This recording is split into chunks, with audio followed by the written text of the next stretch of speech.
Hello everyone. पर्यावरण एवं पारिस्थितिकी के आज के एपिसोड में हम बात करेंगे वेटलैंड्स और रामसर कन्वेंशन की। तो चलिए सबसे पहले जानते हैं आर्द्र भूमि यानी वेटलैंड्स के बारे में। तो ये ऐसे क्षेत्र हैं जहां जल, पर्यावरण और संबंधित पौधे व पशु जीवन को नियंत्रित करने वाला प्राथमिक कारक है। स्थलीय और जलीय पारिस्थितिकी प्रणालियों के बीच संक्रमणकालीन भूमि जहाँ जल आमतौर पर सतह पर होता है, यह भूमि उथले पानी से ढकी होती है, आर्द्र भूमि कहलाती है।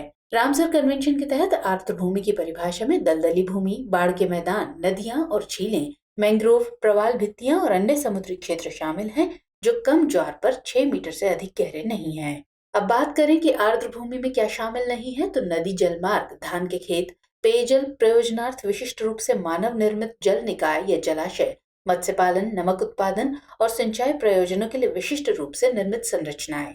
वेटलैंड्स को प्राय प्रकृति का गुर्दा और प्रकृति का सुपरमार्केट कहा जाता है। ये भोजन और पानी प्रदान करके लाखों लोगों की सहायता करने के साथ ही बाढ़ व तूफान की लहरों को नियंत्रित करने में मदद करते हैं।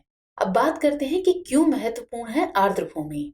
तो ये समृद्ध भोज्य जाल यानी फूड वेब्स का निर्माण करती हैं, प्रदूषकों को अवशोषित कर पानी की गुणवत्ता में सुधार करती हैं।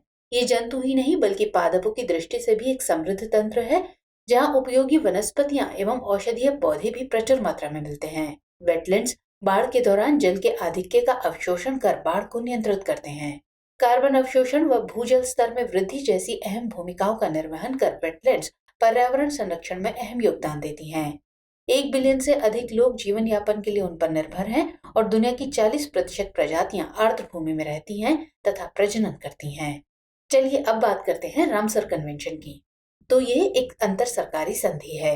ये संधि वेटलैंड्स और उनके संसाधनों के संरक्षण और बुद्धिमत्तापूर्ण उपयोग के लिए राष्ट्रीय कार्य और अंतर्राष्ट्रीय सहयोग का ढांचा उपलब्ध कराती है। 2 फरवरी 1971 को विभिन्न देशों ने ईरान के रामसर में दुनिया के वेटलैंड्स के संरक्षण हेतु एक संधि पर हस्ताक्षर किए थे। इसलिए हर साल 2 फरवरी को विश्व वेटलैंड्स दिवस का आयोजन किया जाता है। इस सम्मेलन में शामिल होने वाली सरकारें वेटलैंड्स को पहुंची क्षति और उनके स्तर में आई गिरावट को दूर करने के लिए सहायता प्रदान करने हेतु प्रतिबद्ध हैं। चलिए बात करते हैं रामसर साइट्स के बारे में। तो रामसर साइट रामसर कन्वेंशन के तहत अंतर्राष्ट्रीय महत्व की एक आर्द्र भूमि है। इसका नाम ईरान के रामसर शहर के नाम पर रखा गया है, जहाँ उस वर्ष सम्मेलन पर हस्ताक्षर किए गए थे। रामसर मान्यता दुनिया भर में आर्द्र भूमि की पहचान है जो अंतर्राष्ट्रीय महत्व के हैं। ये एक ISO सर्टिफिकेशन की तरह है। किसी भी स्थल को इस सूची से हटाया भी जा सकता है यदि ये लगातार उनके मानकों को पूरा नहीं करता है। वैश्विक स्तर पर आर्द्र भूमि क्षेत्र दुनिया के भौगोलिक क्षेत्र का लगभग 6.4% कवर करते हैं। दुनिया में सबसे अधिक रामसर स्थलों वाले देश क्रमशः यूनाइटेड किंगडम यानी 175 हैं और मैक्सिको में 142 हैं। अब नजर डालते हैं भारत में वेटलैंड्स पर। हाल ही में घोषित 11 आर्द्र भूमि क्षेत्र के साथ भारत में अब 75 रामसर साइट्स या आर्द्र भूमि क्षेत्र हो गए हैं। भारत की रामसर आर्द्र भूमि 18 राज्यों में देश के कुल आर्द्र भूमि क्षेत्र के 11,000 वर्ग किलोमीटर में फैली हुई है। पश्चिम बंगाल में सुंदरबन भारत का सबसे बड़ा रामसर स्थल है। देश में तमिलनाडु में सबसे अधिक 14 रामसर स्थल हैं। इसके बाद उत्तर प्रदेश का स्थान है जहां 10 रामसर स्थल हैं। अब नजर डालते हैं भारत में वेटलैंड्स के क्षेत्रीय वितरण पर।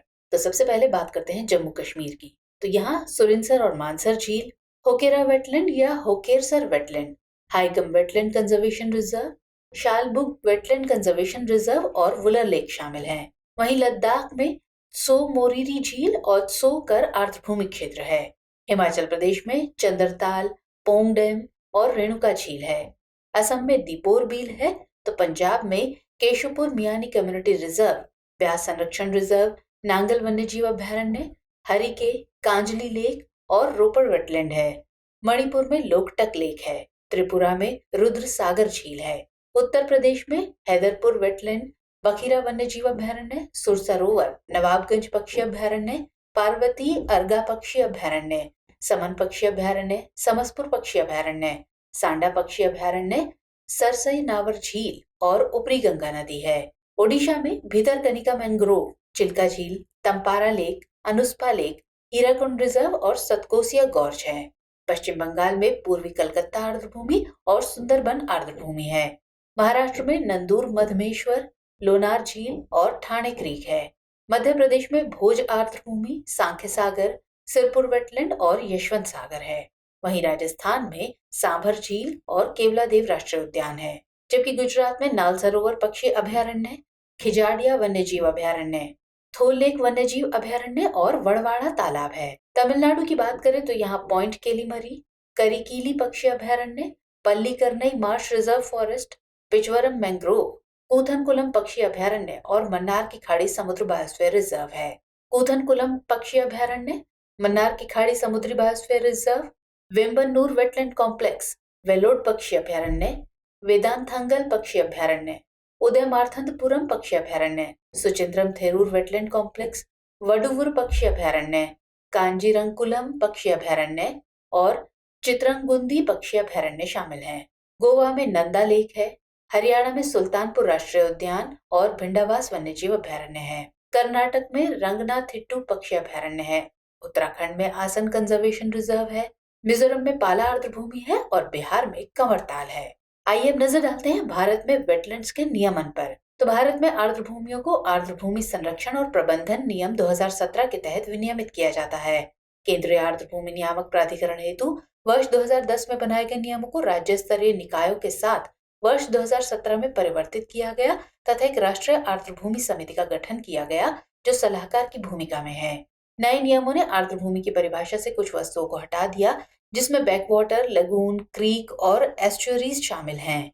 वर्ष 2017 के नियमों के तहत आर्द्रभूमि की पहचान करने की जिम्मेदारी राज्यों को सौंपी गई है। तो व्यूअर्स, आज के एपिसोड में इतना ही। आपको हमारी ये पहल कैसी लग रही है? कमेंट सेक्शन में हमें जरूर बताइएगा। तो मुलाकात होगी अगले एपिसोड में। तब तक के लिए जय हिंद।